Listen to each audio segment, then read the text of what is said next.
Tom bum bum bum bum.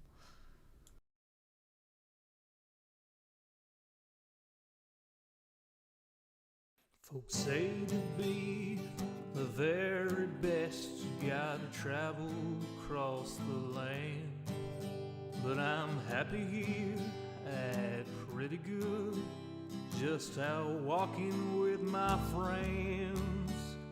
So you can fly from coast to coast for all the antics events. But my destiny's here in Tennessee, my Pokédex in hand. You run your laps chasing lickitung in Providence, and you arc your throws for Electabuzz in St. Louis. But when you're lost in Boston seeking Pokestops, boo-hoo, we'll all still be spinning them up on Rocket Top. It's true.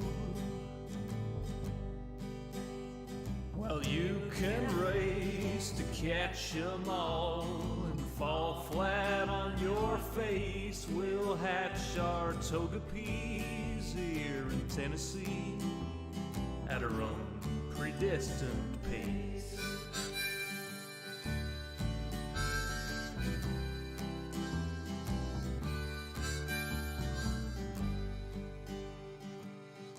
We don't need Tanglers from Los Angeles. If you're there chasing Charizard, you're making your life way too hard. Clutching garlic, pounding pavement down Ventura Boulevard. We don't need Nidoqueens from down New Orleans. I hate to rain on solo you, but parades need a willing crew. All those squirtles on St. Charles saw you wandering and withdrew. Well, you can race to catch 'em all and fall flat on your face. We'll hatch our Togepi's here in Tennessee at our own predestined pace.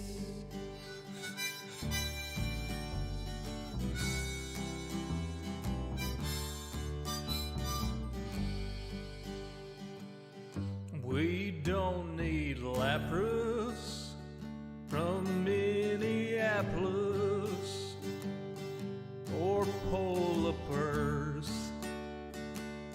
from Mississippers.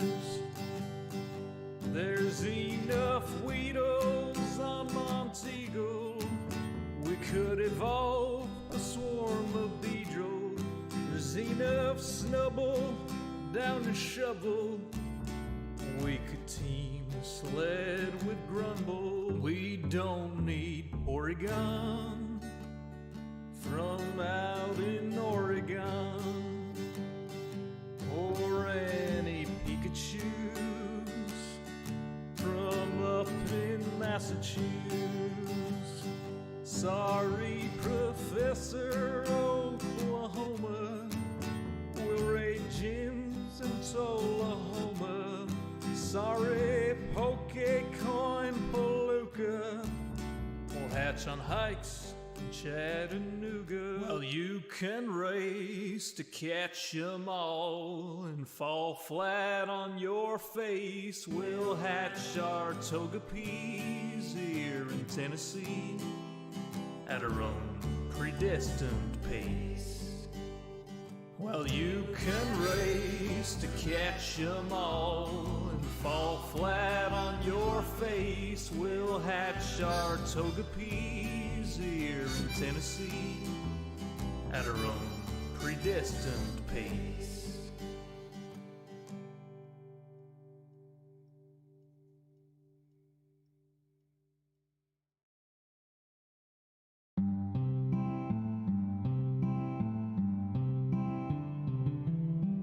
One evening as the sun went down and our cooking coals were glowing, down the path came a party hiking, and they said, folks, we're all going. We're yearning for a portal far away in a tavern full of shouting. So join us, friends, and let's descend deep into Undermountain, deep into Undermountain. There run dungeons hot and cold, where the monsters surge and pushes, and the youngest runes are old, where the mimics all lie waiting, and the goblin werebats roost, all the wisps and wasps and the mezzo-lost, the hidden pit where we'll all plummet deep into Undermountain. Deep into Undermountain, all our blades will sing like choirs, as our arrows strike like drum beats, and our green flame pops and pyres.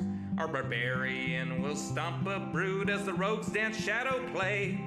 Oh, we're sworn to go at a great tempo. We'll chant our spells as we now delve deep into Undermountain. Deep into Undermountain, you'll always find new gear, and your old mundane accoutrement can be handed down, don't fear. The magic items you'll attune and the artifacts you'll find.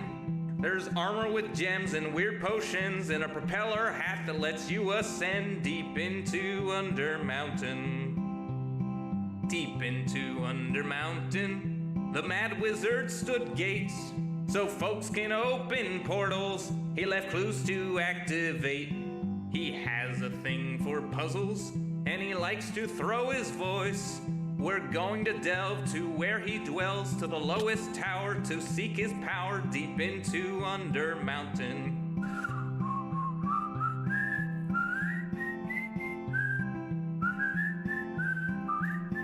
I'll see you there, the lowest lair, deep into Undermountain.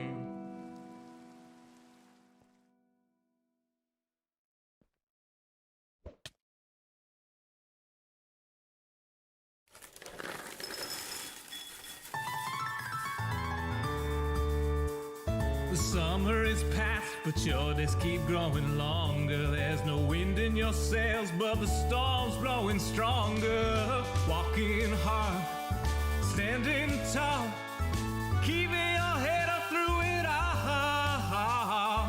Fighting fires, spinning plates. Goodness, how did it get so late?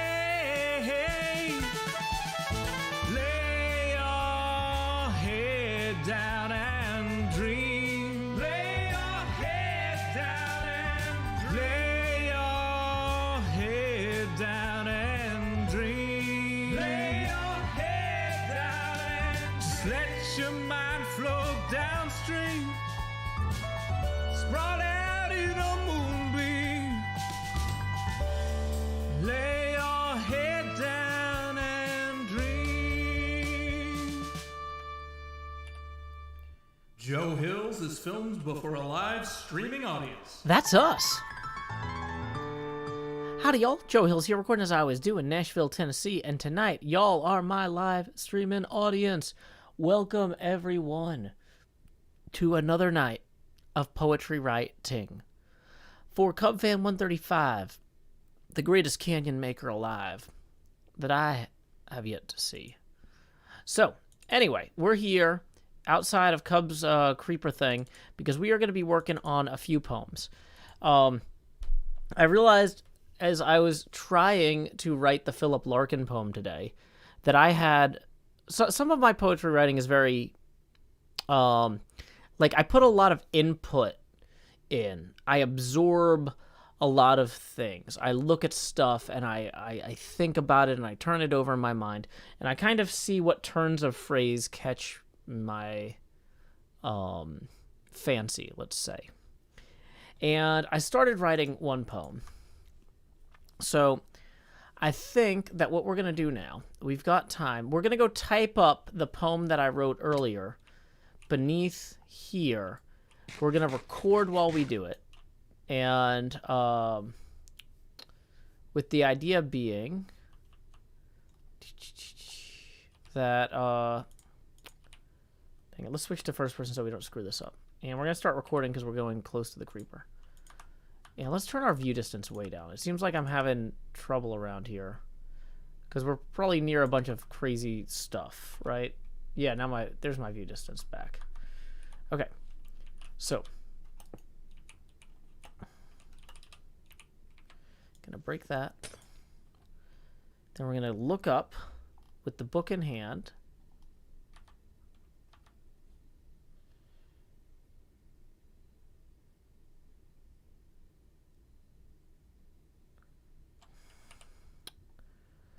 Take down the setting up stream sign. I probably should mention, just for anybody coming in, that tips are welcome via paypal.me/JoeHills and YouTube Super Chat. Although I won't be processing them until after this recording part. Okay. So, here we go. The boat is on glass. I put it up there yesterday. The creepers... Okay. So, we are back in now. So, with this creeper boat of Damocles above me, I think I'm going to get started. You know, I took some time between scenes to think about what I wanted to write, and I'm not sure that I have a Philip Larkin poem ready for Zombie Cleo. So instead, I had a different idea, something more Hunter S. Thompson-esque, that I'm going to call Lower Jaw. And I have this kind of scrabbled out. Let me get it into Minecraft, though, and then we'll edit it from there. We're going to get the rough version into the game with the magic of speed type in, clickety clack, fastly tap, type in, faster than you could be swiping on your phone. Oh, look at that, I'm already done. So stream, you'll notice I'm not actually already done, but I'm gonna speed up the typing of the next part. Okay, so let's get the keyboard where it's actually usable, which is not its strong point normally when I'm playing games. At some point, I lost my appetite.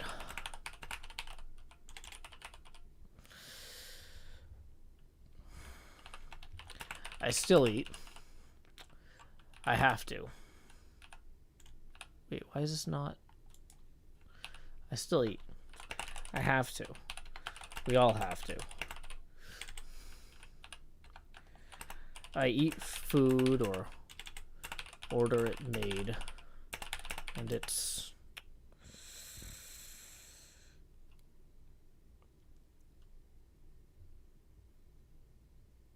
waits briefly.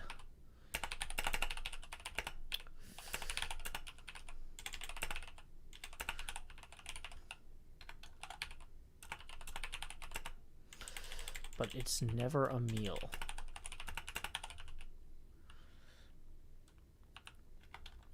It's self-medication.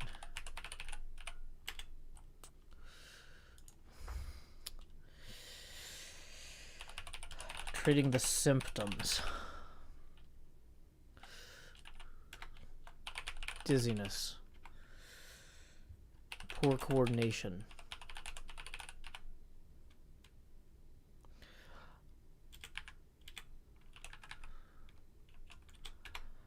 Lack of concentration. Lack of focus. This is a canyon poem, Jubali. Just be patient. This is a canyon poem. This is a canyon poem. Calm down. Next, the lack of focus. But the canyon, it's more mouth and jaw above an endless depth,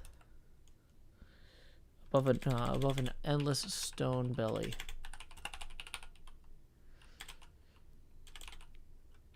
See, I told you this was a what do you call it, canyon poem, Jubilee. Hey, welcome Devon Crotties and Raiders. We're writing a poem about a canyon. Upturned exposed teeth,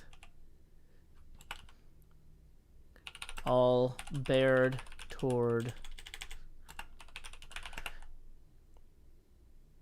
the sky, like they're about to tear into the rest. Let's remove this line.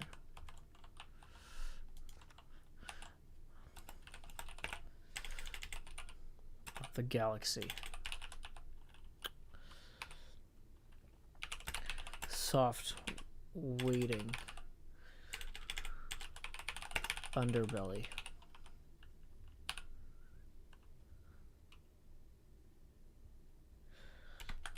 The canyon hungers.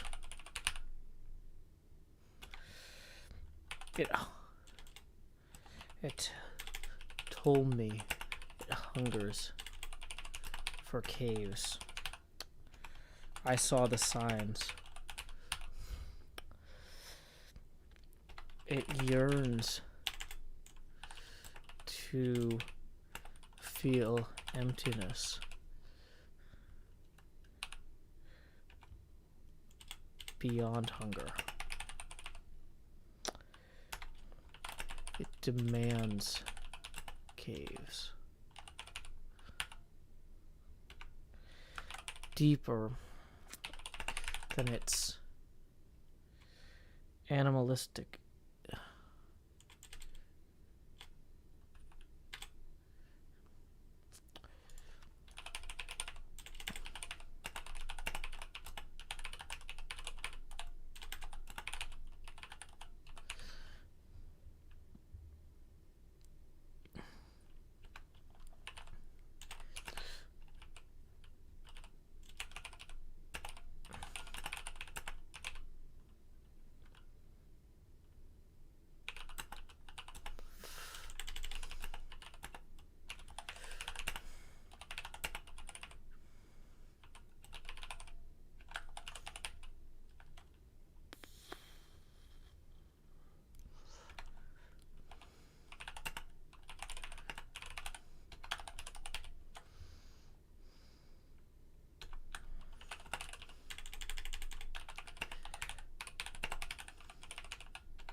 How long do we have before night?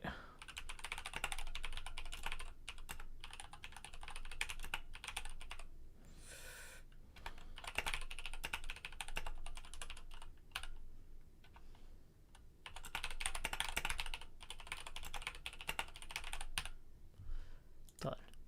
Okay, uh-oh. It's dark out. It's dark out. It got dark while we were writing. It got dark. Let's lay our heads down and dream. Hopefully. Okay.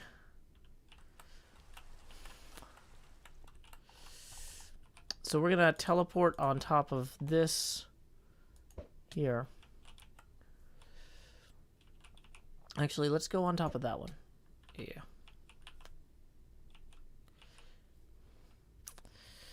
Alrighty.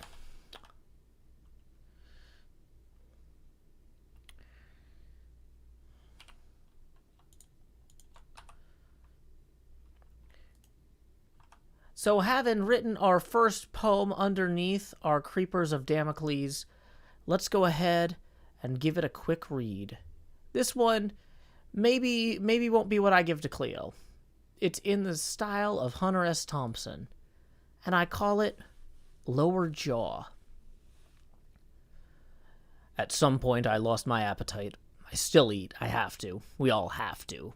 I eat food or order it made, and it waits briefly on a plate of some sort or another, but it's never a meal. It's self-medication, treating the symptoms, dizziness, poor coordination, lack of concentration, lack of focus. But the canyon, its more mouth and jaw above, an endless stone belly, exposed teeth all bared toward the sky like they're about to tear into the rest of the galaxy's soft, waiting underbelly. The canyon hungers. It told me it hungers for caves. I saw the signs. It yearns to feel emptiness beyond hunger. It demands caves, deeper than its animalistic instincts, its wishes etched into wood as it screams from every side. Cave, from every sign. Cave. The canyon hungers. It has seen in Cubfan a love of space. And like the cat waiting beside its unconscious owner, it will soon feast. I doubt my appetite will return.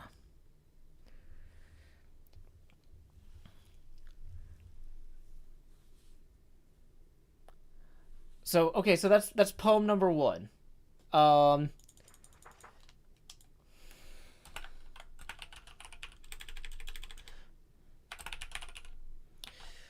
So we have one poem out of let's say that we're gonna do 3.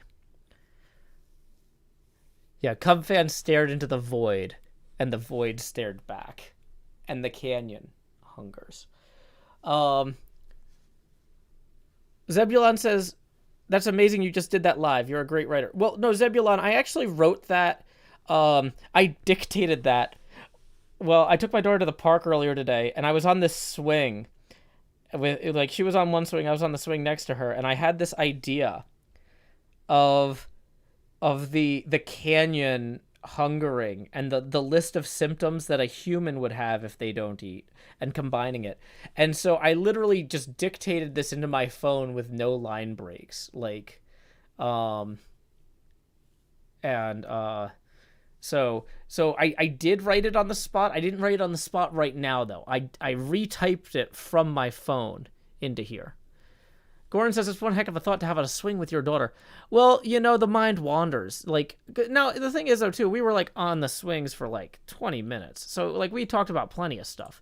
This was just, like, a brief thing that passed through my head. And, you know, I felt like it was appropriate to, you know, get that out there real quick. But, yeah. Okay. So, let's go ahead and... Yeah. I saw the signs, but did it open up my eyes? Yeah, I feel like that kind of captured the Hunter S. Thompson style. I feel like not explicitly... I decided not to say a cat next to its dying owner, but I feel like unconscious sells it to people who are in the know about cats eating their creators after they die.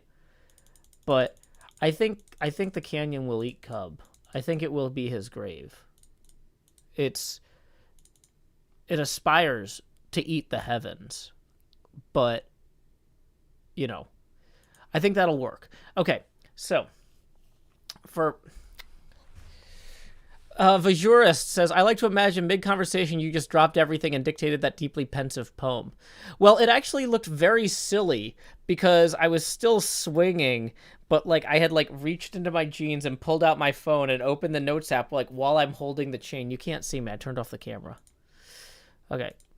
But, yeah, so, like, I'm, like, okay, so let me lean back. So it's, like, I'm swinging, but I've got, like, my phone on the chain, and I'm, like, opening the notes app, and I'm, like, dictating... I lost my appetite, you know, that sort of thing. So it's not like it's super serious poetry writing. It's actually probably something out of like a Groucho Marx routine or something. So Tilly says, I'm still waiting for the mention of Derpcoin and Bodum the concept of death. Well, so the thing is that the Larkin poems have a lot of Britishisms in them. So what we'll do is we'll take the Philip Larkin poem and we'll adapt that where all the Britishisms are going to be like HermitCraftisms, if you will. But like basically this poem is not silly. It's not referential enough for Cub fans audience. So the idea is we're going to write that one as kind of like an extremely like taking itself seriously, staring into the abyss poem, right? Let me cough one. And then, so we've got one super serious poem, And then we're going to have one poem. I think we're going to do something that's almost Shel Silverstein-esque as the second poem. And then the third poem will be the Philip Larkin-inspired one. And that'll be the one that Cleo will probably actually read to Cub. Does that make sense? Okay. So we need to write a Shel Silverstein-esque poem. Okay. So Shel Silverstein esque poem. Like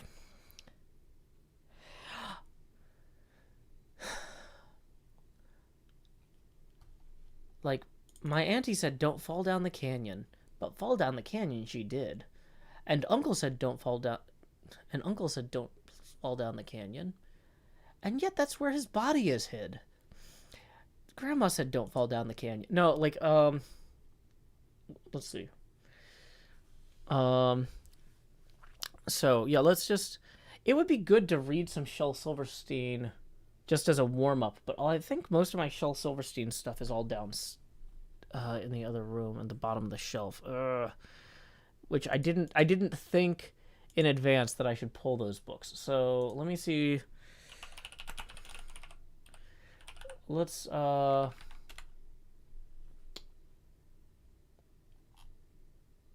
if there's anything in the Poetry Foundation archive.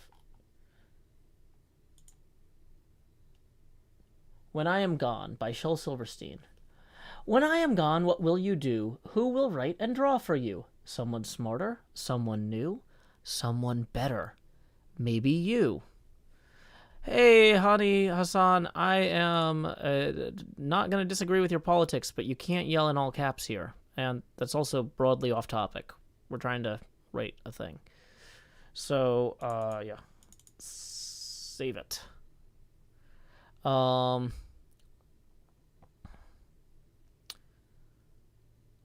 Yeah. I see there are a lot of them in Google Images. Let's see what else is here. Open at night.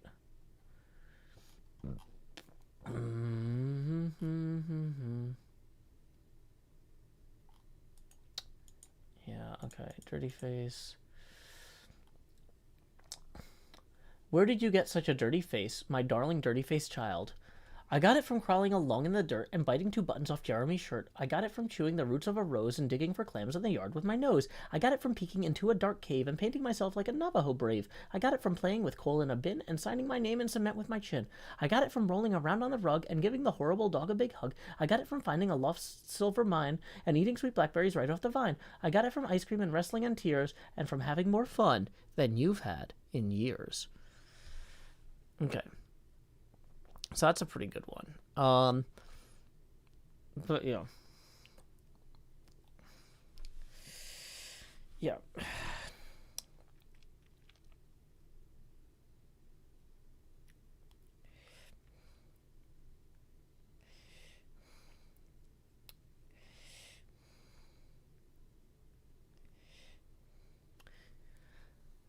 Let's see. So let's see with the canyon. What things we had a list of things that I put into loose rhyme last night when I was listing the stuff in the canyon. So let's reread my notes from last night. Hey, Winnie T. Ford, glad you could join us. I like that last painting you posted. Sorry, I'm getting off track. Cubs Canyon. So this is not a poem. These are my notes that I wrote, but I kind of added them with some natural lyric to them. Cubs Canyon starts at the sea, surrounded by crystals and pickles, cacti and ferns, glow lichen dead coral, orange sand, petrified soil, and rooted dirt, waxed exposed cut copper, smooth basalt, lava pool, and waterfall over dripstone blocks, orange concrete powder, the color of a fox, cave, dry creek bed. Okay, so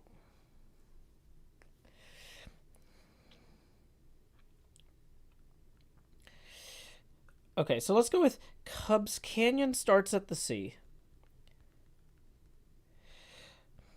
But my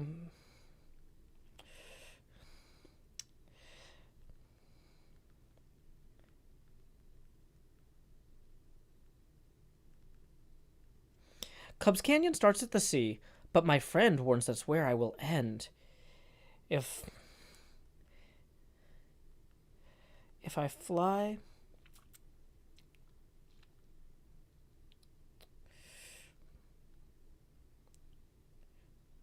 If I fly rocket-powered...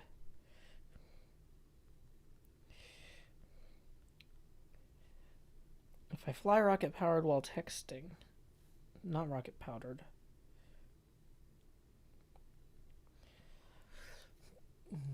No.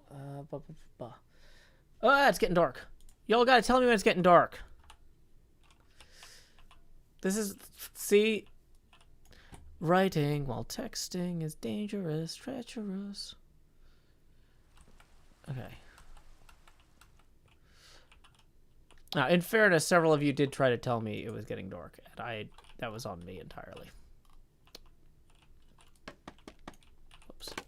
Do do do do do do do do do do do do do do do. Dang it. You did try.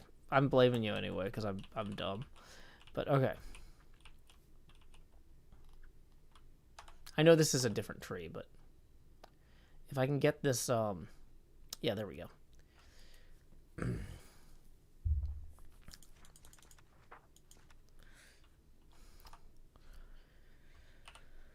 Okay. At least Joe isn't driving while doing all this. Yeah, I know. Right? Okay. So, here we go. Do-do-do-do. Cubs Canyon starts at the sea, but my friend warns that's where I will end. If I fly rocket-powered while texting... A stalagmite...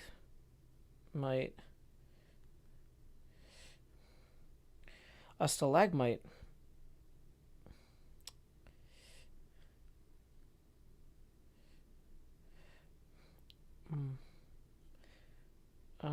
No.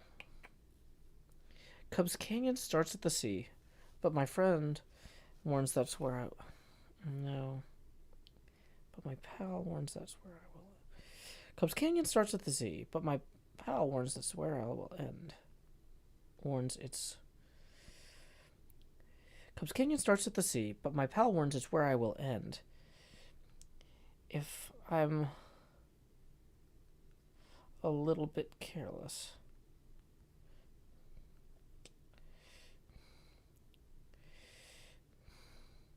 Flying while texting my friends.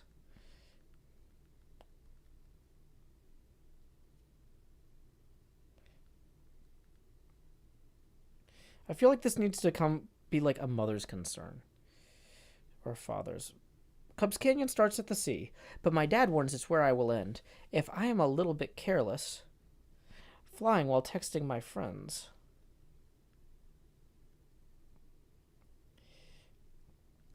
Friends.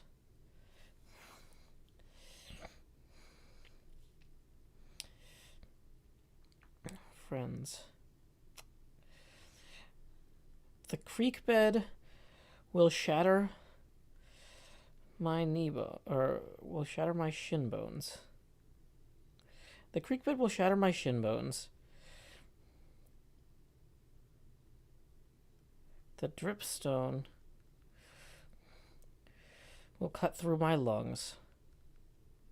Is this too violent? I feel like this is the sort of thing that's like Shel Silverstein-esque gore. Like, is talking about broken bones and impaled lungs too dark? Because, like, part of the joke is that, like, these are the ones that aren't okay for Cleo to give to Cub.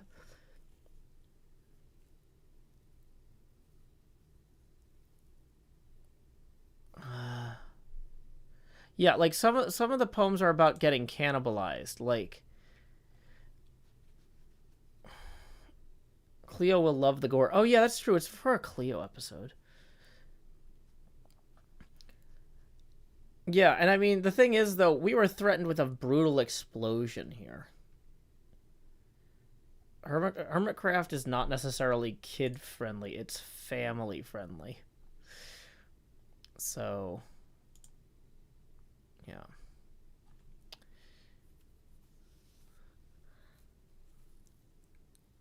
I feel like this is okay. Cubs Canyon starts at the sea, but my dad warns it's where I will end if I am a little bit careless, flying while texting my friends. The creek bed will shatter my shin bones, the dripstone will cut through my lungs, my elytra will land on a cactus.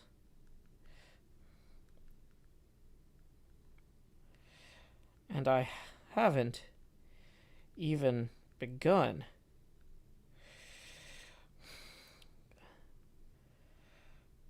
My elytra will land on a cactus, and I haven't even begun to say my sword will be lost in dead coral.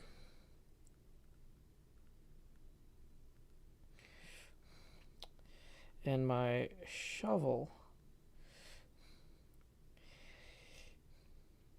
on sand may despawn.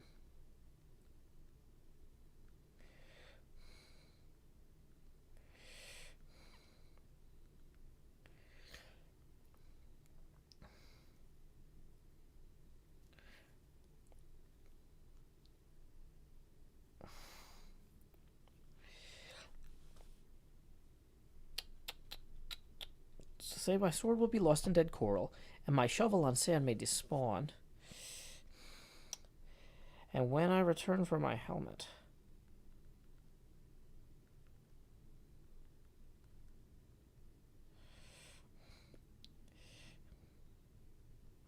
it will probably also be gone.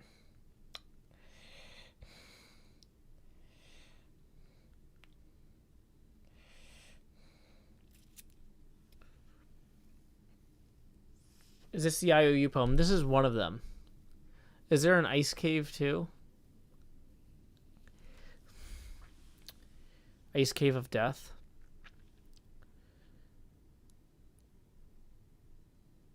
Okay. Dardarian says, Still Silverstein goes hard. I think poems in this style should too. Snow Shop, okay.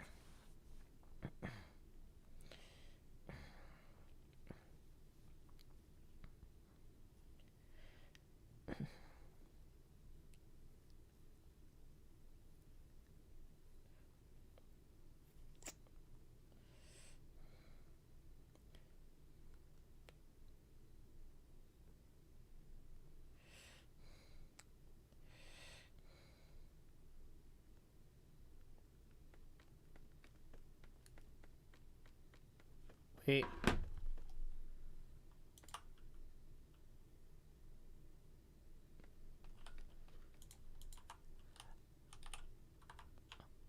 Hey, Pearl, you doing something down there?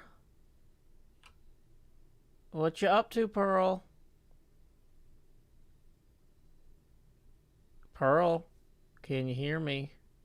Can you hear me, Pearl? I can hear you tip-tip-tapping away with that scafflin.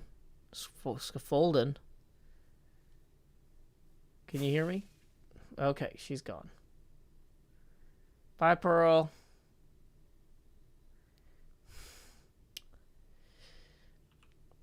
Okay.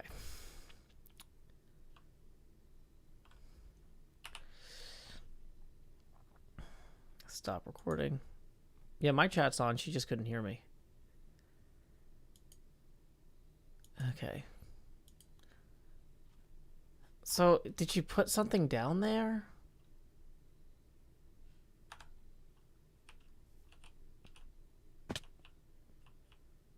Or is she just trying to figure out what I'm doing? Okay, well. No time, as we say in the biz. No time.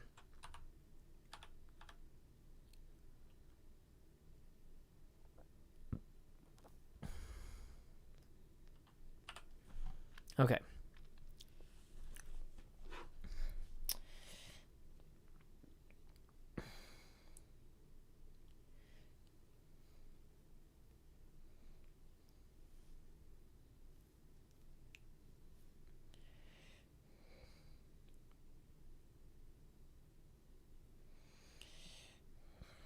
So the thing is, For this to be a good Shel Silverstein poem, it almost needs a little twist at the end. Like,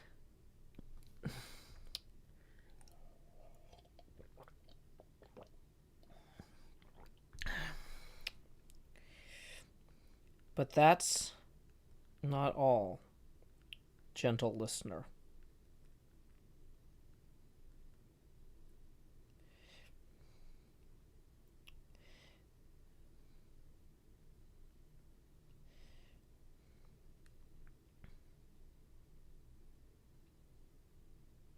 But that's not all, just gentle listener.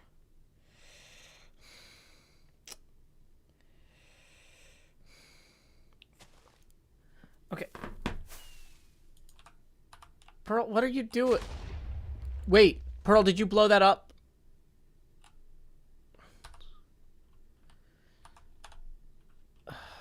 What?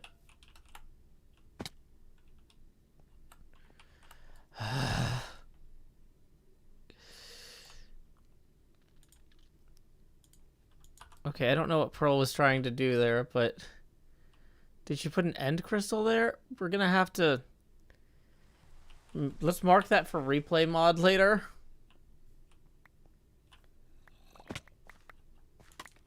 Was she exploring my redstone? I don't think she was trying to murder me. Because, like, I'm still alive. Counterproof by example there. Or proof by counterexample.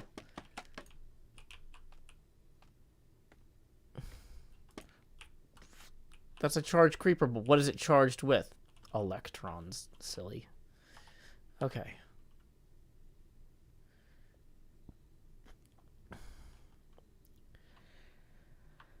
Pearl, are you back?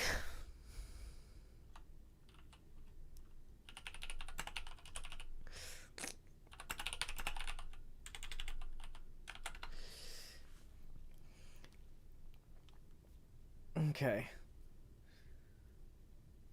So, Scar charged him with a trident? I don't know, maybe. We'll find out what that was later. Okay.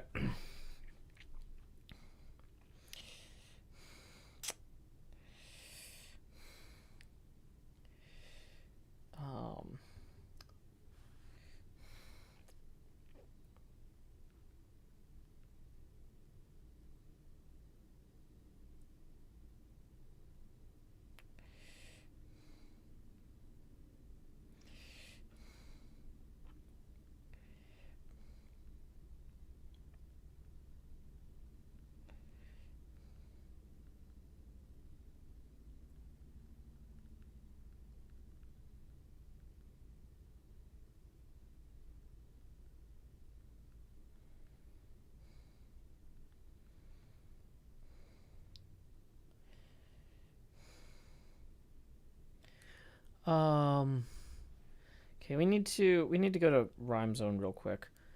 Somebody says this feels like the beginning of a HermitCraft war. Does it?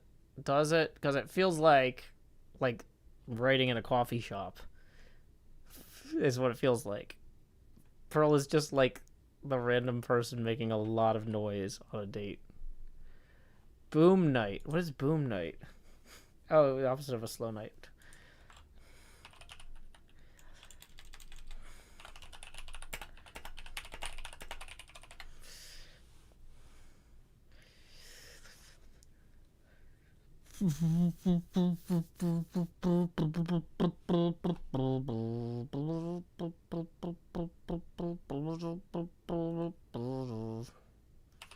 I'm sorry about the things I wrote in my poem book about Cub fans, Bodum Place. Cub fan joined the game.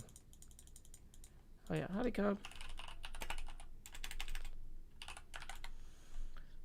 La da da da da da da da da da dee.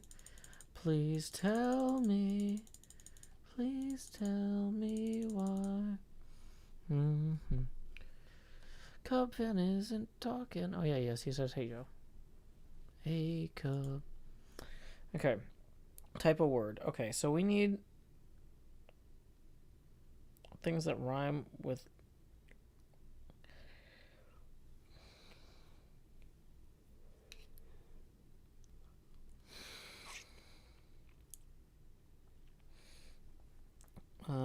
let's see.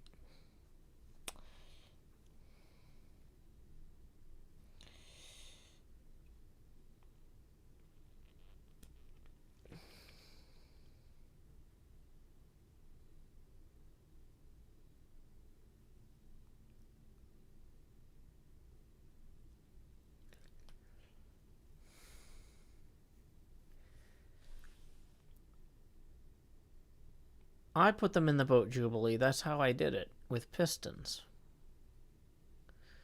And then I cleaned up the mess, because I'm smart at Minecraft. Not necessarily the best at it, but I'm smart at it. Okay, so... did we already use dripstone to... I didn't write... if I die... If I die texting above...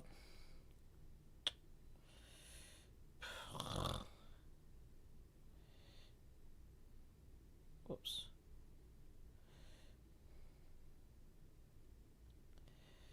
I won't lose my inventory alone.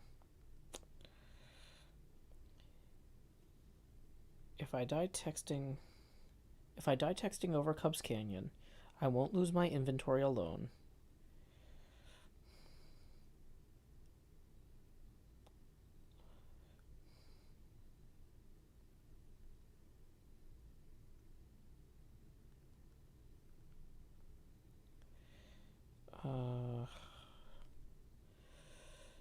Warned. What rhymes with warned? Mourned, corned, adorned.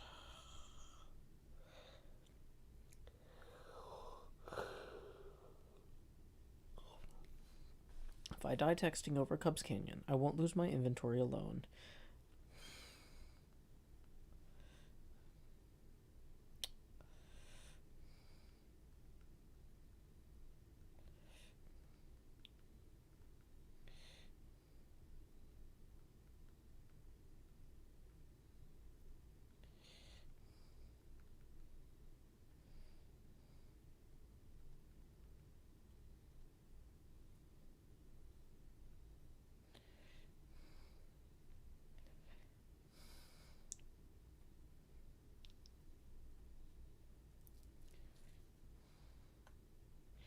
Okay, so I think I have the whole thing here.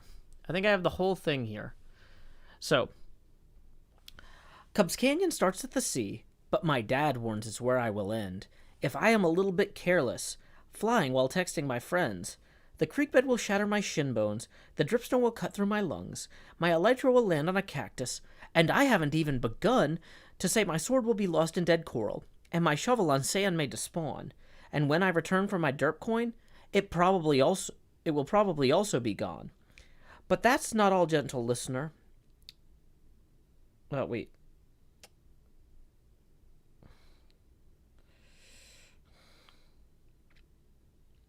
No, let's pull that maybe. No, or I need a couplet there, but that's not all, gentle listener.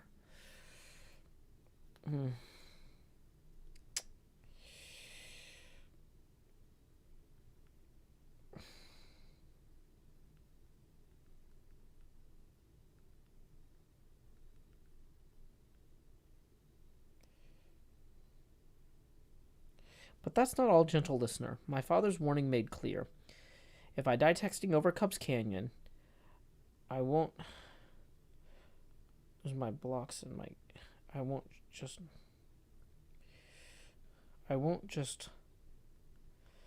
lose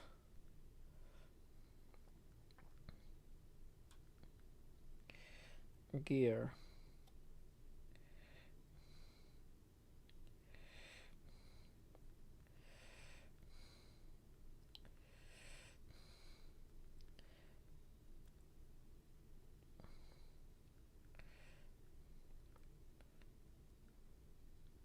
Okay, let me try this from... Okay, let's try this from the beginning. Okay? Cubs Canyon starts at the sea, but my dad warns it's where I will end. if I am a little bit careless, flying while texting my friends. The creek bed will shatter my shin bones, the dripstone will cut through my lungs, my elytra will land on a cactus, and I haven't even begun to say my sword will be lost in dead coral, and my shovel on sand made to spawn, and when I return for my derp coin, it probably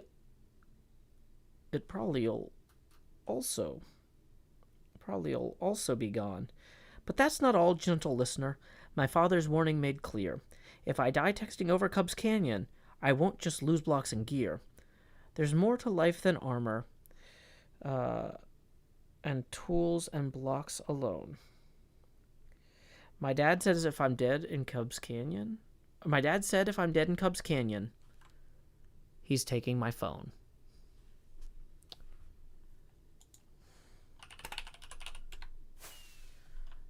Pearl, I'm at the computer. I'm not AFK, right? You know that.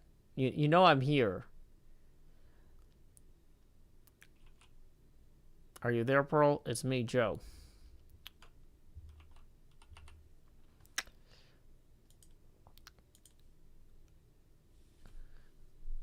So I feel like this is a pretty strong Shel Silverstein closing.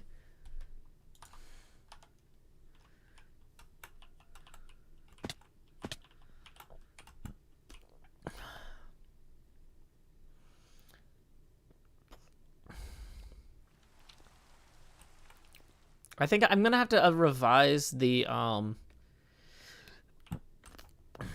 let's get it into Minecraft, and then we'll revise it, okay?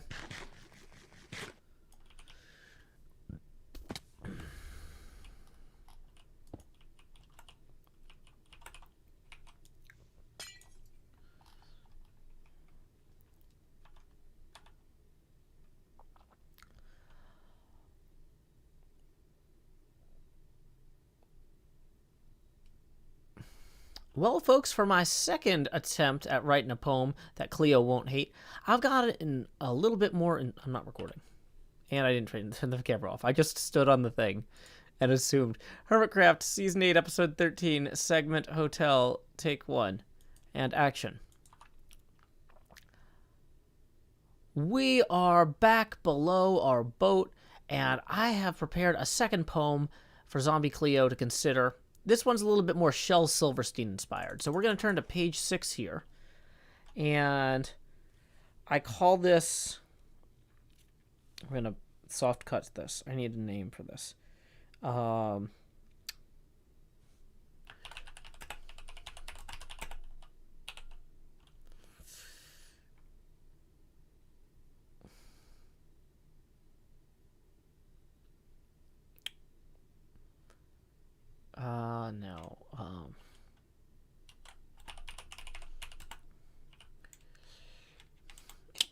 I'm going to call it The Warning.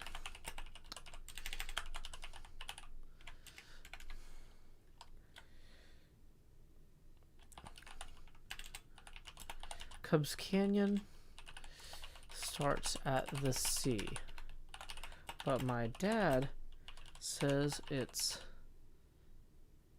where I will end. If I am a little bit careless, flying while texting my friends. The creek bed will shatter my shin bones.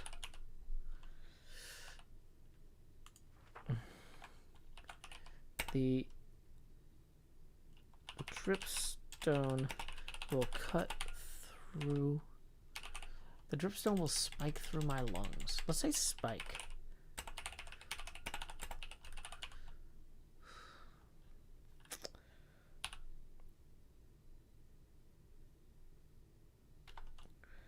My elytra will land on a cactus. And my woes haven't even begun.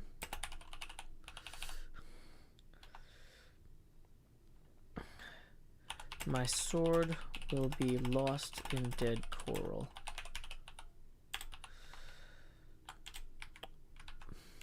My shovel on sand may despawn.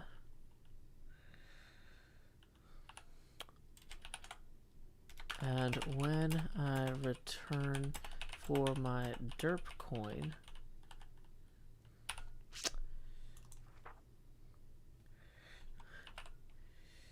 it probably will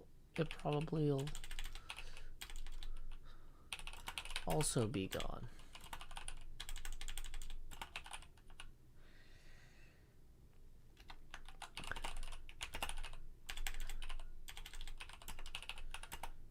But that's not all, gentle listener.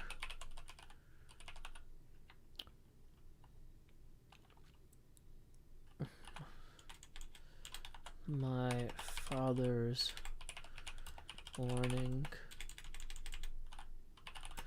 made clear.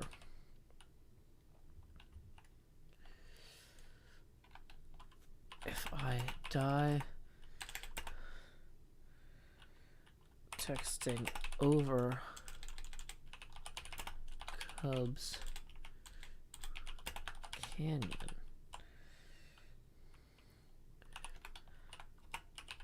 I won't just lose blocks, tools, and gear.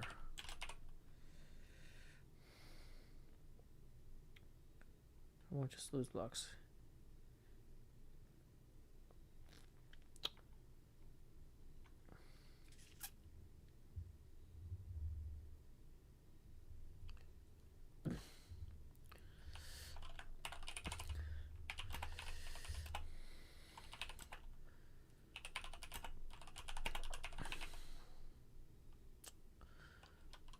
There's more to life.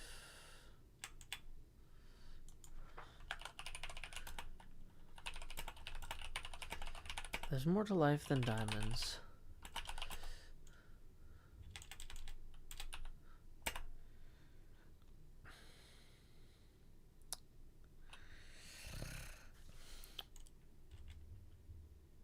There's more to life than diamonds.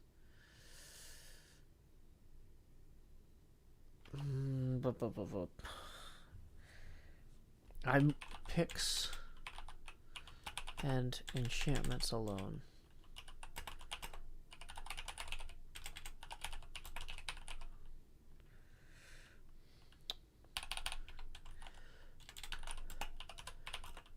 My dad said if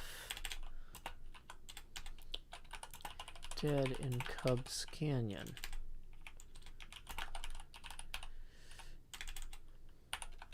He's taking my phone.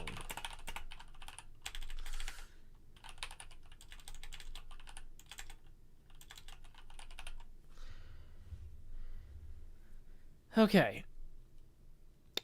I feel like this is a thing. So we're done for now. Let's, so we've written the second one.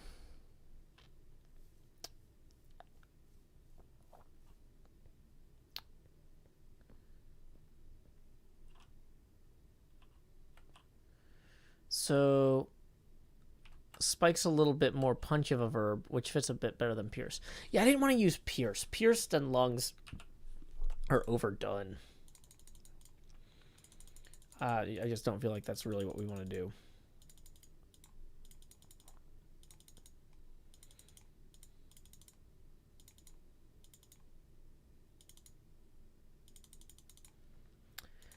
Okay.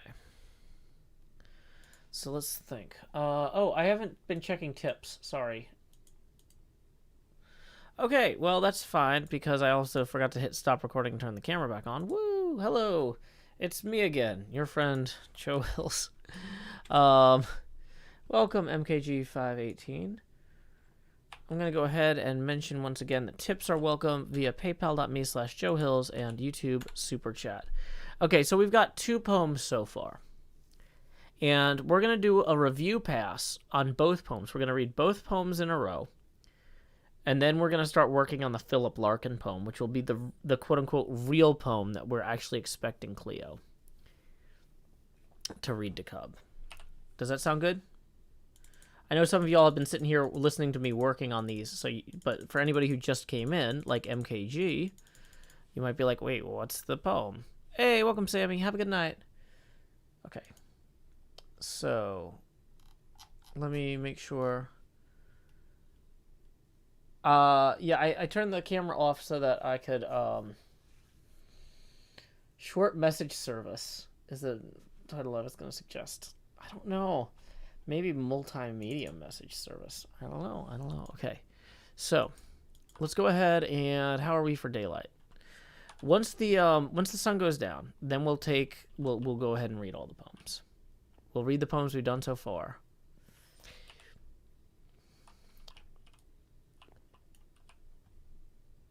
Okay.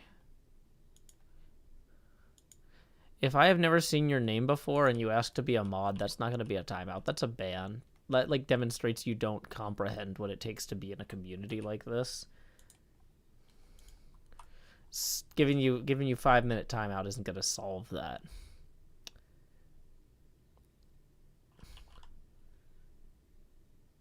Okay.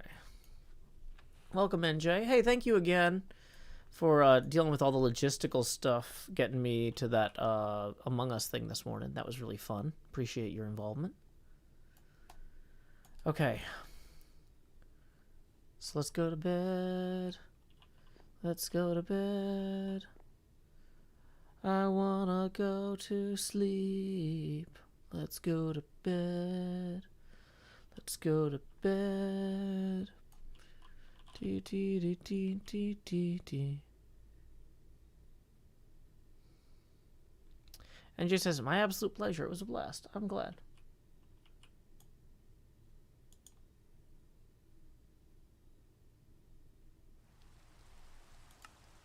That thing where Pearl blew the thing up earlier, I'm going to use, what do you call it? Replay mod to capture that anyway. Okay, welcome, Iris Lottie.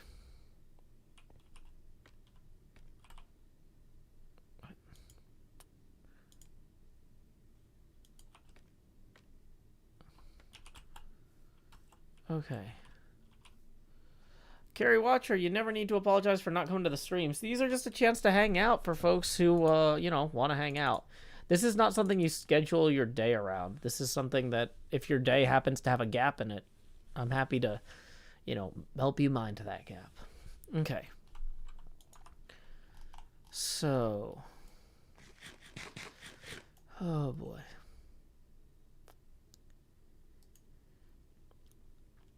So we've got 2 poems we wrote so far.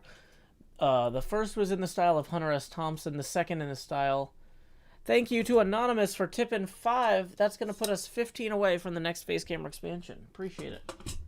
Okay. I was going to say, we got 2 poems we wrote. Cleo expected one.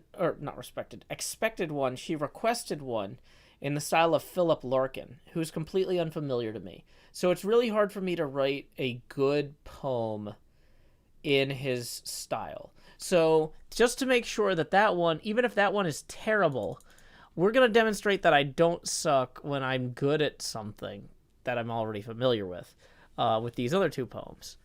Now, these other 2 poems are also like way too dark to actually be good for Cleo's purposes, but not too dark to actually use in a HermitCraft episode, right?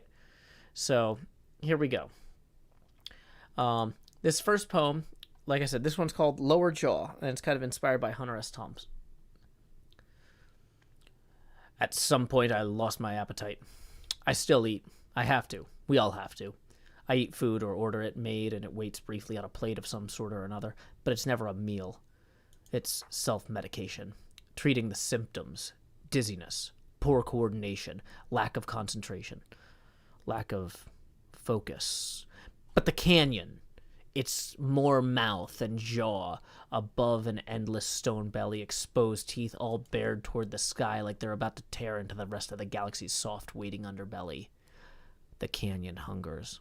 It told me it hungers. For caves.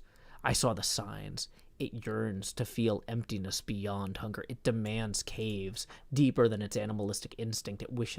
Its wishes etched into wood as it screams from every side, cave. From every sign, cave, the canyon hungers. It is seen inside Cub Fan a love of space, and like the cat waiting beside its unconscious owner, it will soon feast. I doubt my appetite will return. So we're gonna remove that space there. Do I have Pearl as a VIP on the channel? I don't know, should I?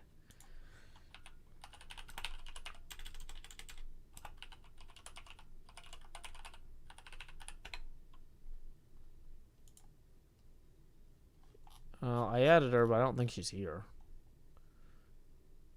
Or I spelled her name wrong.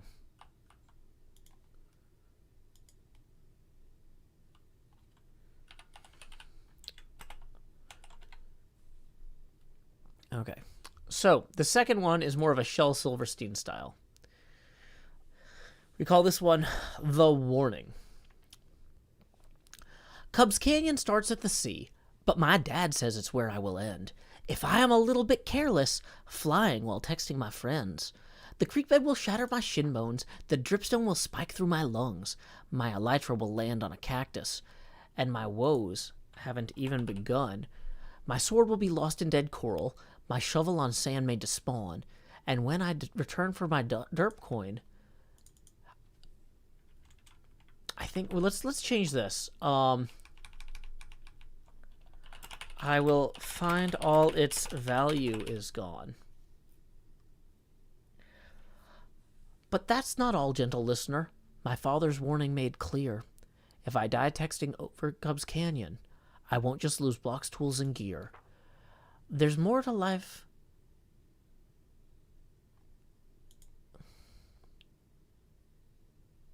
Wait, no. But that's not all, gentle listener. My father's warning made clear.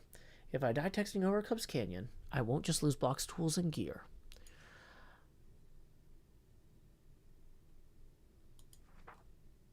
I won't just lose blocks and gear. I won't just lose levels alone. If I die texting over Cubs Canyon, I won't just lose items alone. I won't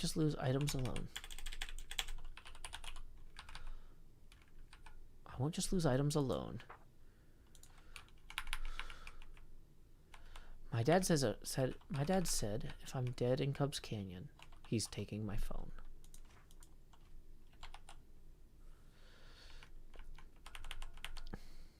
My dad said if I'm dead in Cubs Canyon, he's taking my phone. Yeah. Okay. I think we. This is why we do a revision pass here, right? I feel like that's cleaner. We get to the thrust of it better. Okay. So now we still haven't written the Philip Larkin poem, the actual one that Cleo wants, because anytime Cleo asks me to do something, I obviously have to do two unhelpful things first. That's just where we are. Grace Winter says now there's a blank page at the end though. That's where the third poem's gonna go. So they're very different styles. You know, Rokon Shimo says this one has a good flow, but the variation of the other one works a lot better. Yeah, well that's because that's how those authors talk, right? Shel Silverstein has a very different voice than Hunter S. Thompson. We're trying to showcase different voice here, right? Shurikon says you got half a stanza without a rhyme at the end. I thought that we cleaned that up. Did we not?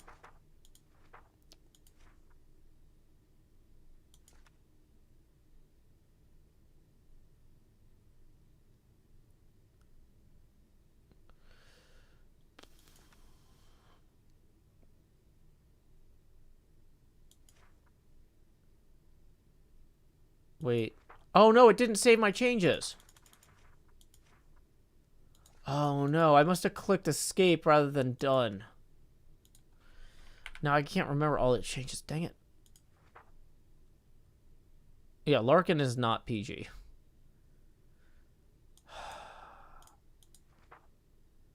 Cubs Canyon starts at the sea, but my dad says it's where I will end. If I...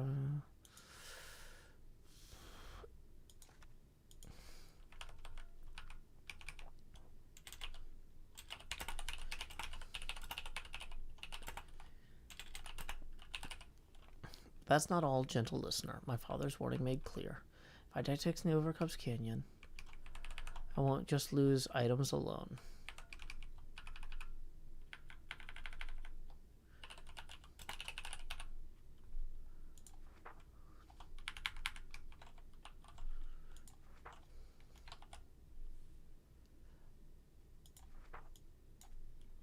Okay, so done this time. Let's make sure that saves. There's a problem with the value thing. This value will likely be gone. Thank you. Clear and here rhymed.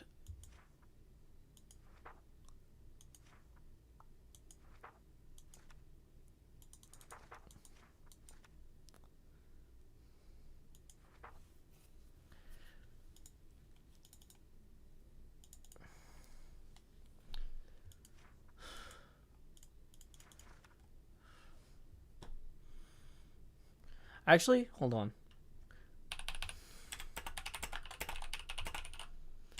I think this might change the tone a little bit. Let's try this one again with this new final line here. At some point, I lost my appetite. I still eat. We have to. Or, sorry. At some point, I lost my appetite. I still eat. I have to. We all have to. I eat food or order it. We all have to eat. I think I'm going to... At some point, I lost my appetite. I still eat. I have to. We all have to eat. I eat food or order it made and it waits briefly on a plate of some sort or another, but it's never a meal. It's self-medication. Treating the symptoms. Dizziness. Poor coordination. Lack of concentration. Lack of focus. But the canyon! Its more mouth and jaw above an endless stone belly, exposed teeth all bared toward the sky like they're about to tear into the rest of the galaxy's soft waiting underbelly. The canyon hungers. It told me it hungers for caves. I saw the signs. It yearns to feel emptiness beyond hunger. It demands caves, deeper than its animalistic instincts, its wishes, etched into wood as it screams from every side. Cave, from every sign. Cave. The canyon hungers. It has seen inside Cub Fan a love of space, and like the cat waiting beside its unconscious owner, it will soon feast. I doubt my appetite will return, but I could eat.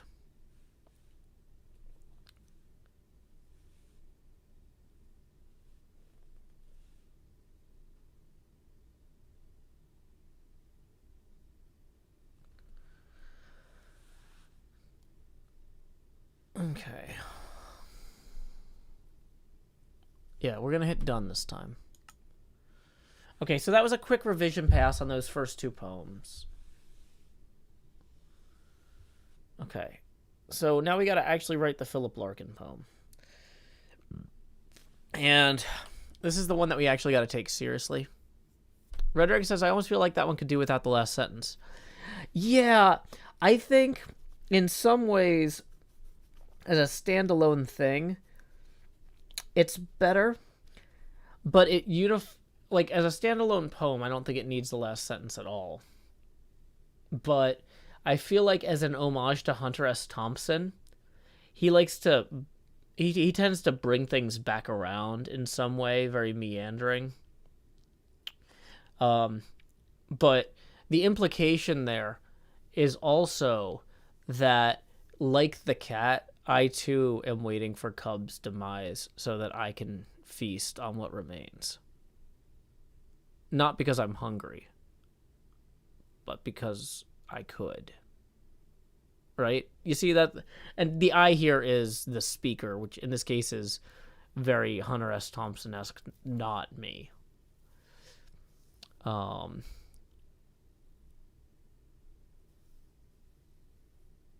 So... Yorf wants to know why I mess up the meter at the end of the Shel Silverstein one. Oh, he does that in a lot of the poems where characters are talking about, like, lessons that other people are trying to teach them. He likes to just have this weird thing at the end.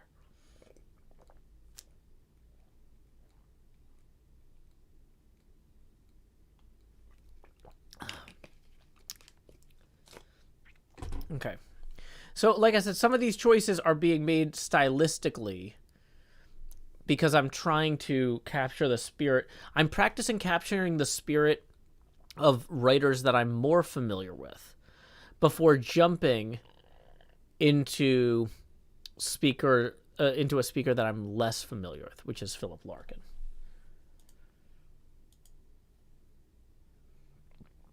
Okay.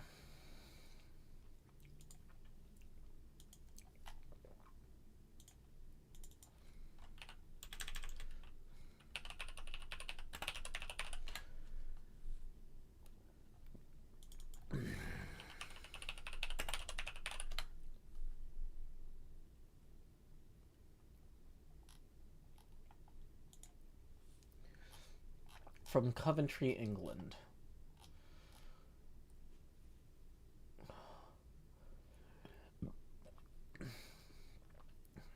They say Yeats and Hardy influenced him, although he claims to the contrary. Let's go ahead and maybe let's read a Yeats poem and a Hardy poem, just to kind of get in the Do they have Slouching Toward Bethlehem? That's always a fun one. Is it called The Second Coming? Ah, here it is. The Second Coming by William Butler Yeats. This is a good one. Are you seated comfortably? I will now begin. Turning and turning in the widening gyre, the falcon cannot hear the falconer. Things fall apart. The center cannot hold. Mere anarchy is loosed upon the world. The blood-dimmed tide is loosed, and everywhere the ceremony of innocence is drowned. The best lack all conviction, while the worst are full of passionate intensity. Surely some revelation is at hand. Surely the second coming is at hand. The second coming. Hardly are those words out when a vast image out of Spiritus Mundi troubles my sight. Somewhere in the sands of the desert, a shape with lion body and the head of a man, a gaze blank and pitiless as the sun, is moving its slow thighs, while all about it reel shadows of the indignant desert birds. The darkness drops again, but now I know that 20 centuries of stony sleep were vexed to nightmare by a rocking cradle, and what rough beast, its hour come round at last, slouches toward Bethlehem to be born.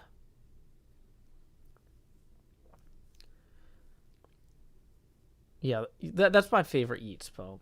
But, like, I mean, that's kind of cliche to say, because everybody likes that one, basically. So let's just pick a different random one. Oh, hey, here's one called Lapis Lazuli. We have Lapis Lazuli in Minecraft, right? So that's clearly going to be the best possible pick.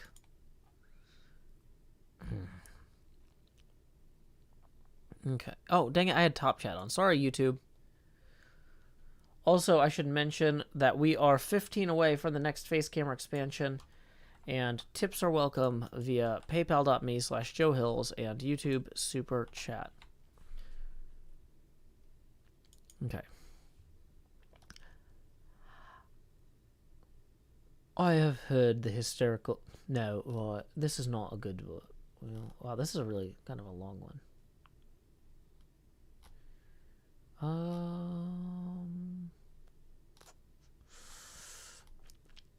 You know what? This might actually have some racially insensitive stuff in it. We're gonna skip that one. Who knew old British poets might say things that aren't appropriate for a live stream? When You Are Old by William Butler Yeats. When you are old and gray and full of sleep and nodding by the fire, take down this book and slowly read and dream of the soft look your eyes had once and of their shadows deep. How many loved your moments of glad grace, and loved your beauty with love, false or true, but one man loved the pilgrim soul in you, and loved the sorrows of your changing face, and bending down beside the glowing bars, murmur a little sadly, how love fled, and paced upon the mountains overhead, and hid his face amid a crown of stars.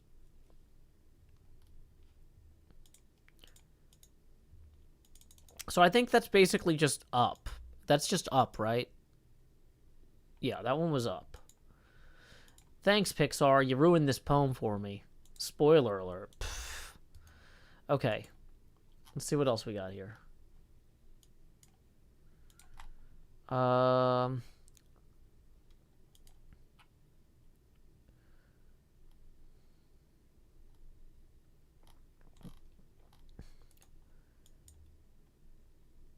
The Cold Heaven. The Cold Heaven by William. Dang it. Why is that? Sorry, there was an extra character in there. So that's the right PayPal link. Sorry. Okay. Suddenly I saw the cold and rook-delighting heaven that seemed as though ice burned and was but the more ice, and thereupon imagination and heart were driven so wild that every casual thought of that and this vanished and left but memories that should be out of season with the hot blood of youth, of love crossed long ago, and I took all the blame out of all sense and reason, until I cried and trembled and rocked to and fro, riddled with light. When the ghost begins to quicken, confusion of the deathbed over it is it sent out naked on the roads, as the books say, and stricken by the injustice of the skies for punishment.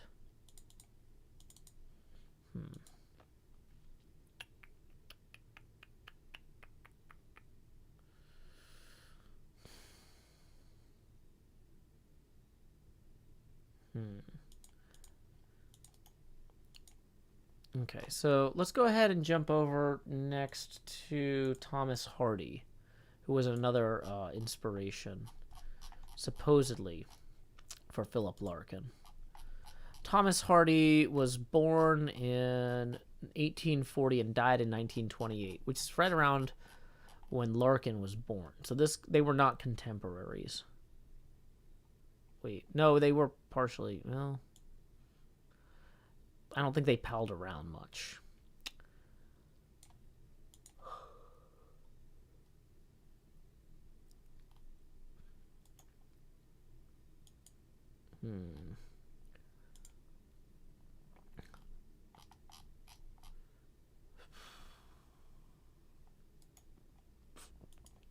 I'm just flipping through a few of these to see if any of these are good for uh-oh, it's getting dark. Sun's getting real low here. Nighttime indeed.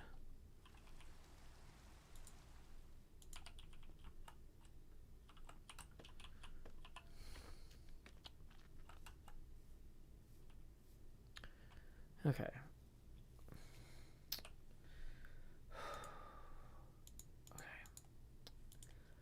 British voice. The Dead Man Walking by Thomas Hardy.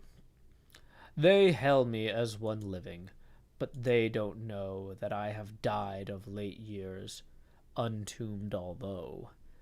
I am but a shape that stands here, a pulseless mold, a pale past picture screening, ashes gone cold. Not a minute's warning, not in a loud hour, for me ceased time's enchantments, in hall and bower. There was no tragic transit, no catch of breath when silent seasons inched me on to this death. A troubadour youth I rambled, with life for lyre, the beats of being raging in me like fire, but when I practiced eyeing the goals of men, it iced me, and I perished a little then. when passed my friend, my kinsfolk, through the last door, and left me standing bleakly, I died yet more. And when my love's heart kindled in hate of me, wherefore I knew not, died I one more degree. And if when I died fully, I cannot say, and changed into the corpse thing I am today, yet is it that though whiling the time somehow, in walking, talking, and smiling, I live not now.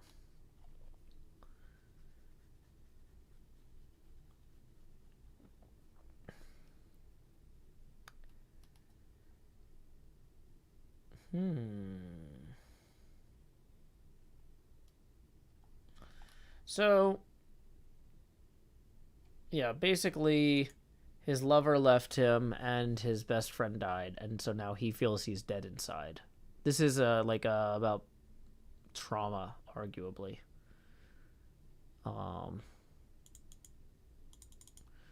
So we have one poem about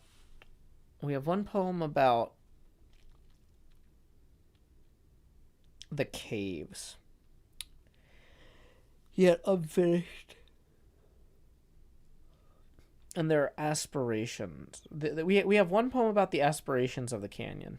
We have another poem about the navigational hazard of the canyon. But the third poem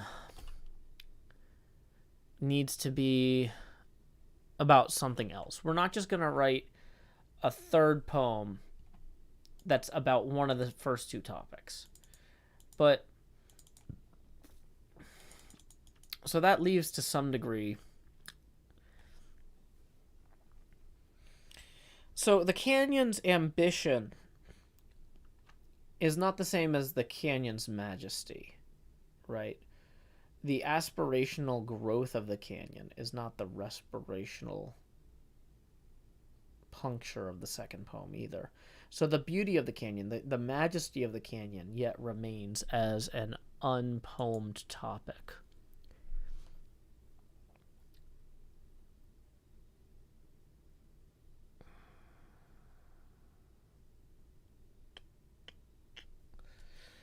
Do we have any coffee left?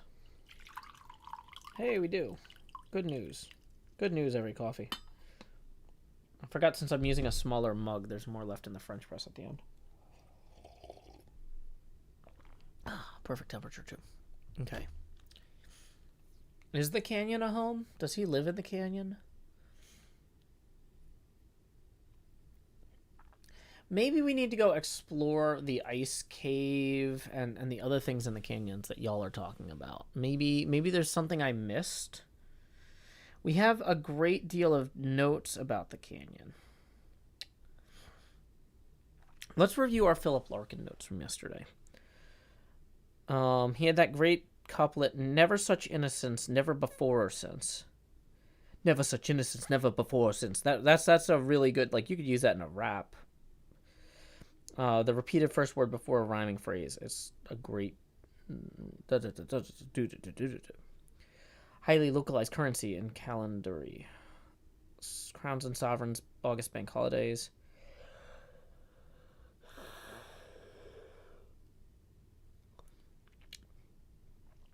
I won't describe the canyon's majesty because its majesty is self-evident.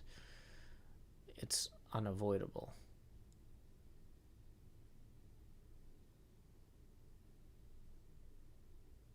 The canyon is full of secrets and treasure. That's an interesting angle. Is there going to be a lava river?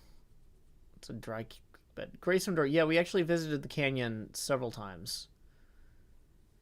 But maybe I missed some of the things.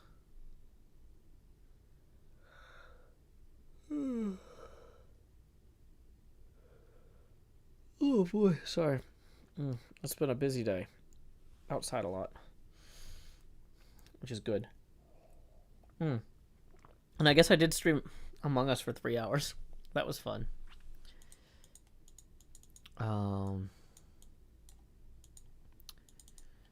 Yeah.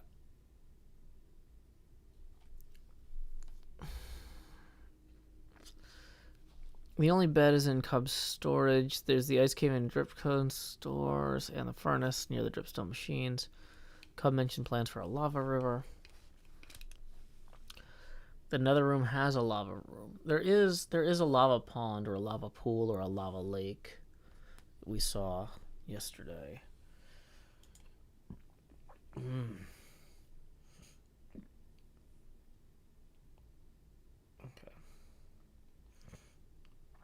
Oy, oy, oy.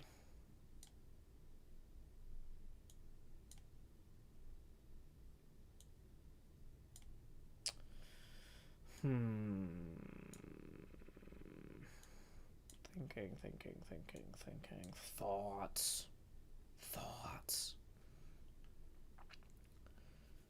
Are the creepers floating? No, the creepers are boating. Raw Iron Canyon bottom.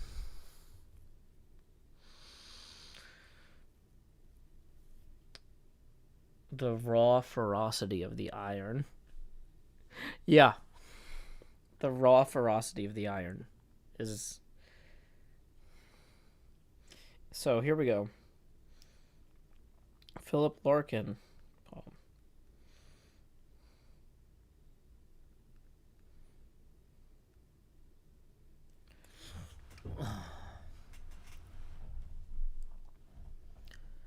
Bum, bum, bum. He has a map room too? That's cool.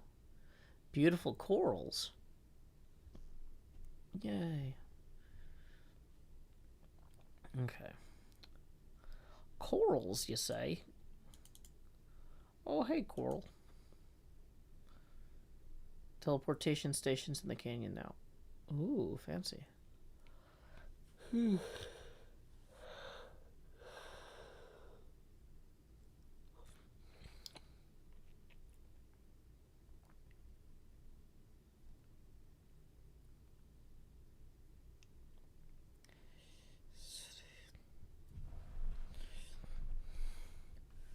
The canyon's raw ferocity.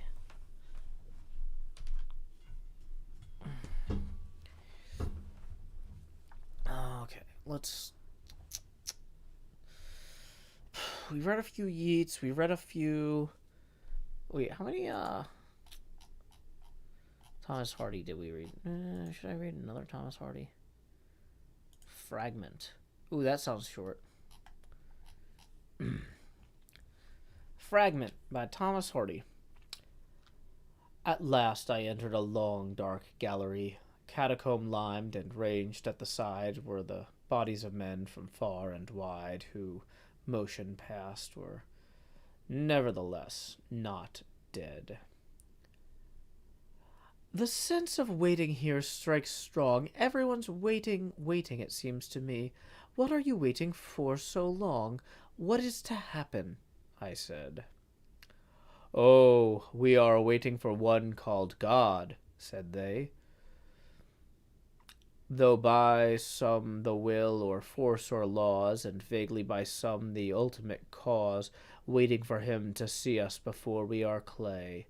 Yes, waiting for God to know it. To know what? Questioned I. To know how things have been going on earth and below it. It is here he must know some day. I thereon asked them why. Since he made us humble pioneers of himself in consciousness of life's tears, it needs no mighty prophecy to tell that what he could mindlessly show, his creatures he himself will know. By some still close-cowled mystery, we have reached feeling faster than he, but he will overtake us anon, if the world goes on.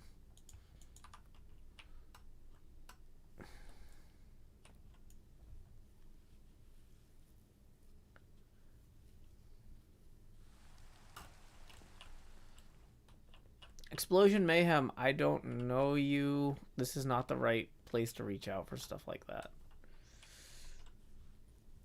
Okay. Yeah, raw ferocity is a really good use of play on words, and that's why it's going in there. Okay. Am I completely out of frame on the camera? Just out of curiosity, I'm kind of slouching. I'm like down here because normally I'm not typing on my phone, but this is how I'm writing the poems. We used to have a clipboard, but I don't know where it is. We used to have a clipboard, one that was easy to find, so I didn't have to do my head in keeping these thoughts in my mind. I used to have a clipboard. It had a nice metal top. It opened and closed quite soundly. I like to make it go thwop. Okay. So, ferrous is another word for composed of iron, Jubilee. And I do seem to be thinking it at the bottom of the video, sorry. Yeah, so I'm in I'm in the right headspace to freestyle a poem.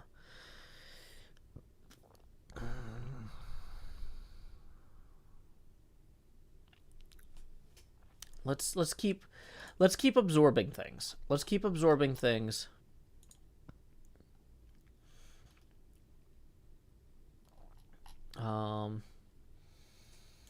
Philip Larkin. We're gonna move this over here.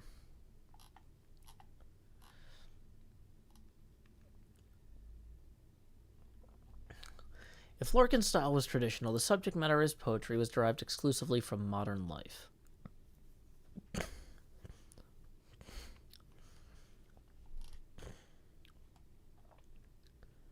One second.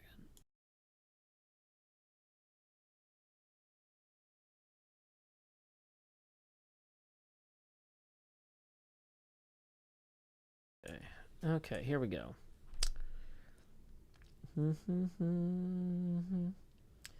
Love is one of the supreme deceptions of humankind in Larkin's worldview. Okay, well, no wonder Cleo loves this. A sense that life is a finite prelude to oblivion underlies many of Larkin's poems.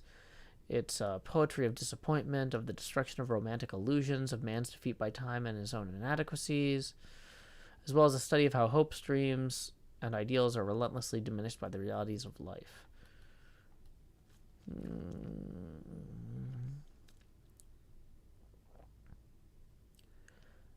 In 1979, he told The Observer, "I think writing about unhappiness is probably the source of my popularity, if I have any."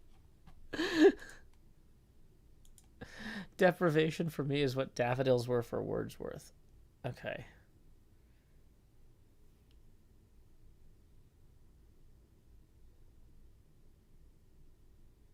Okay.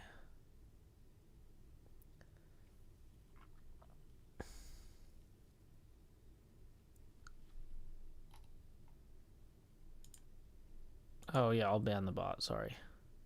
ZF and Impulse have clipboards. Dang it, I need a clipboard. Okay.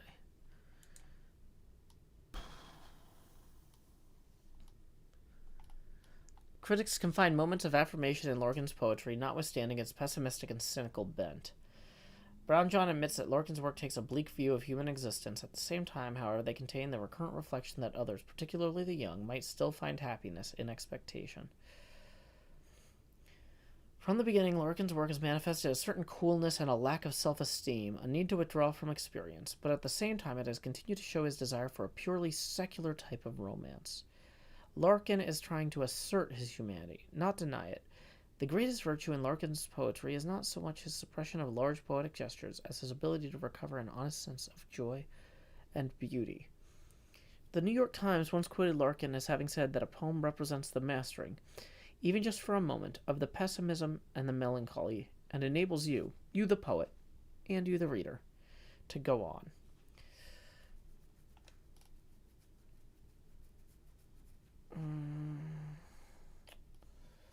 Wow. For those of you who are curious what I'm reading from, I'm looking at this analysis of Philip Larkin on the Poetry Foundation website. Honestly, I use this website so much, I should maybe actually subscribe to it. Because they have like a digital only option. How much is it? It's probably not a good thing to be sorting out right now.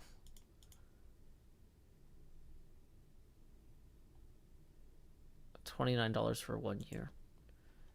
Because I know some of these poems are kind of behind the paywall, but like these analyses are actually pretty good.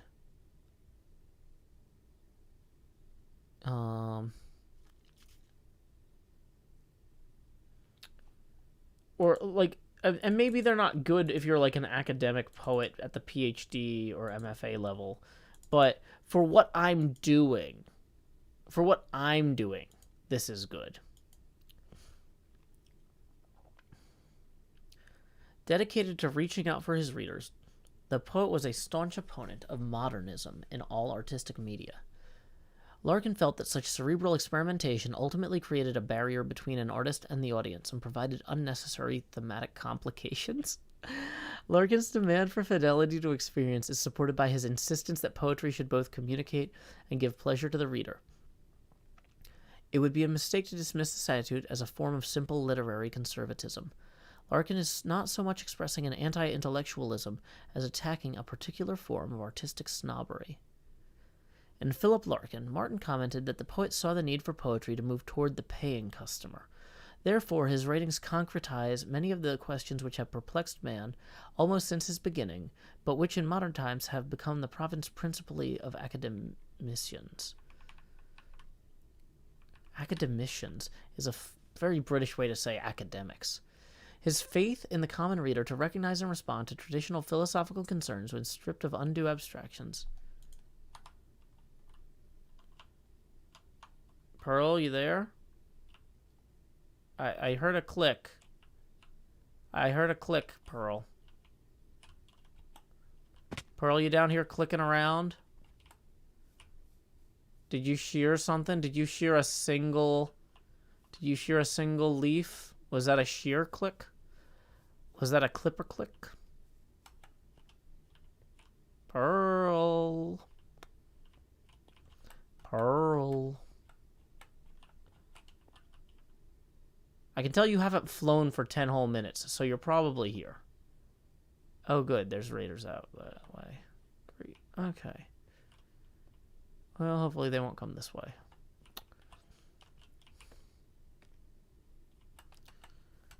I feel like there's something to be done involving... There's something with shears and TNT, and I don't know what it is. Okay, well, let's get back to it.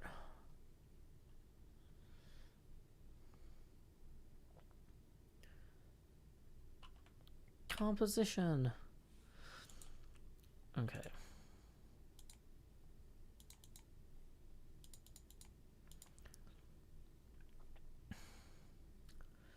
So, originality for Larkin consisted not in modifying the medium of communication, but in communicating something different.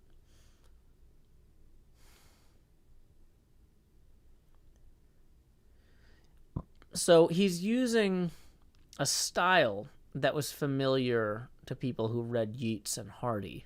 He wasn't trying to be avant-garde. He was using the tools that already existed to tell a new story, or to ask the same questions in a modern context. So,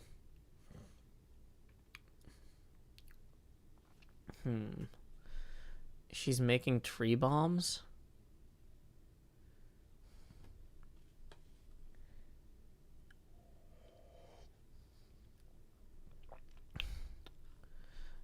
Nobody is apparently trying to tell a 789 joke or something.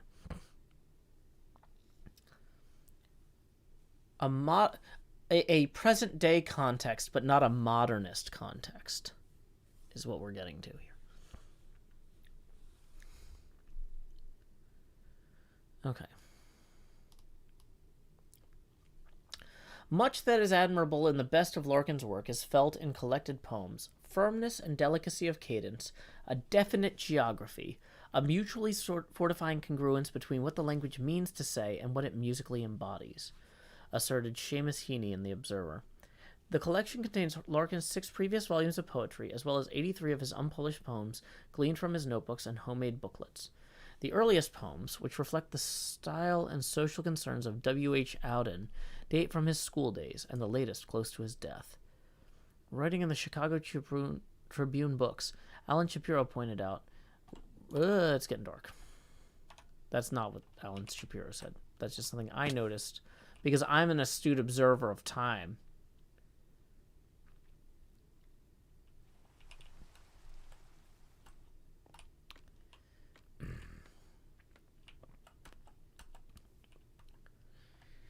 Bum, bum, bum, bum.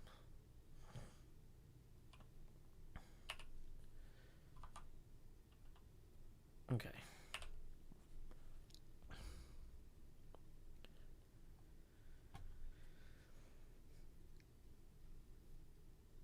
Okay, so let's keep working. Let's keep working here. Let's review some Seamus Heaney and some W.H. Auden real quick. So, Seamus Heaney, 1939 to 2013. A Northern Irish poet, recognized one of the major poets of the 20th century, raised in County Derry, lived for many years in Dublin, wrote 20 volumes of poetry and criticism, edited several widely used anthologies, Nobel Prize for Literature. So let's pick one of his poems at random, just exactly the way the author intended. Follower.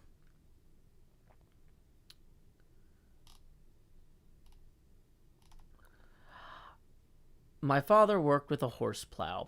His shoulders globed like a full sail strung between the shafts and the furrow. The horses strained at his clicking tongue. An expert.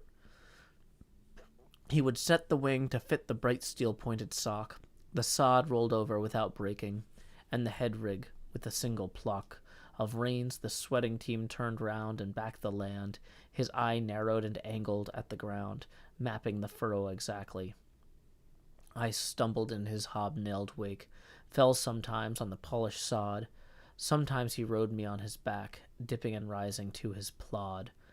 I wanted to grow up and plow, to close one eye, stiffen my arm. All I ever did was follow, in his broad shadow round the farm. I was the nuisance, tripping, falling, yapping always. But today, it is my father who keeps stumbling behind me, and will not go away. Snap! Okay. Yeah. So let's see. W.H. Auden. Come over here. Auden was 1907 to 1973.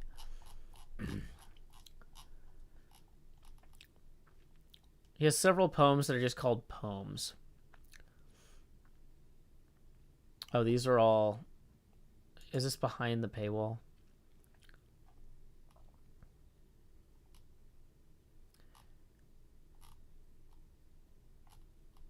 No, it doesn't look like they're going to make me pay.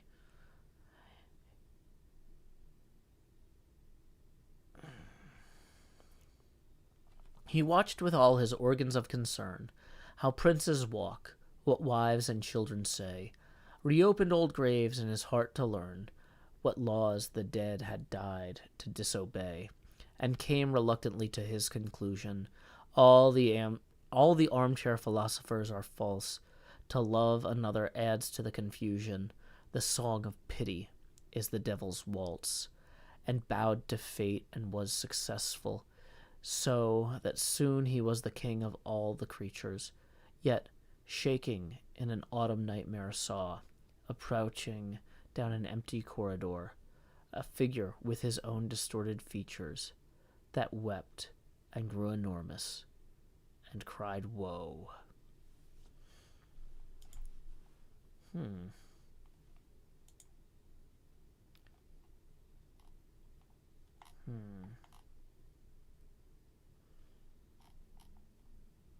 Yeah, I'm not sure if there's a lot we can draw from that directly. But once again, this is... Mahi Zero says the poem about the furrows would be great for the opening of a zombie movie, and then pan out to the guy running from his zombie dad.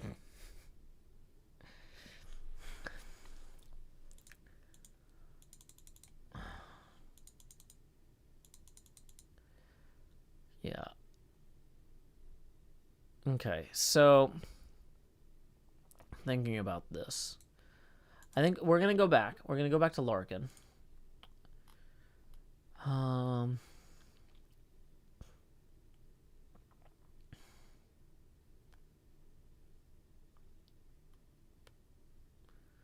He wrote 2 books. One of them was one of the better novels written about England during the Second World War, not so much for any conscious documentary effort put into it as for Larkin's characteristic scrupulousness and getting all the background details right. So getting all the background details right is important. Larkin's humor is his trademark. So we need to make sure that this Cub fan poem is funny.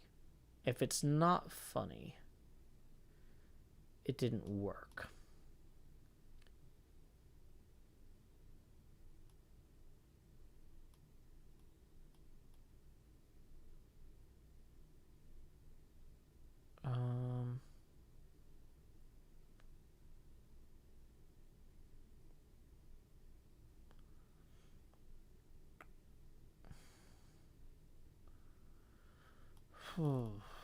Okay.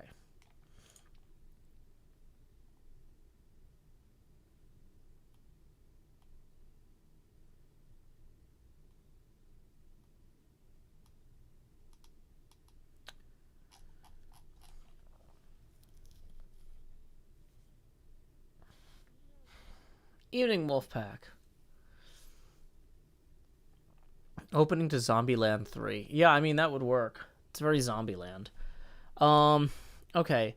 So, like, I'm just eyeballing this here, and I feel like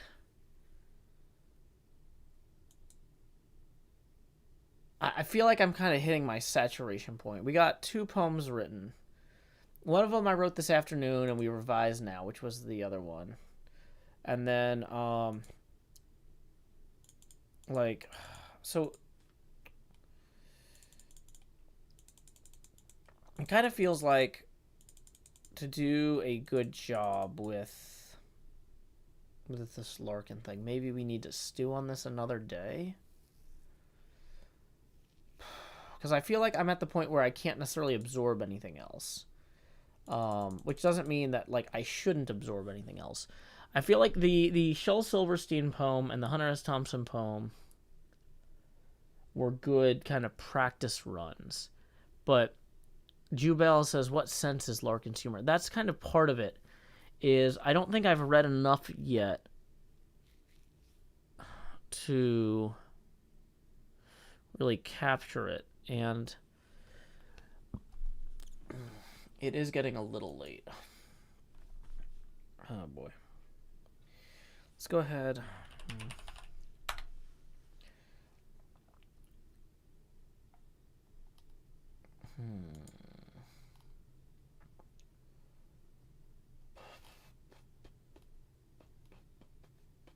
A lot of people streaming tonight. That's good.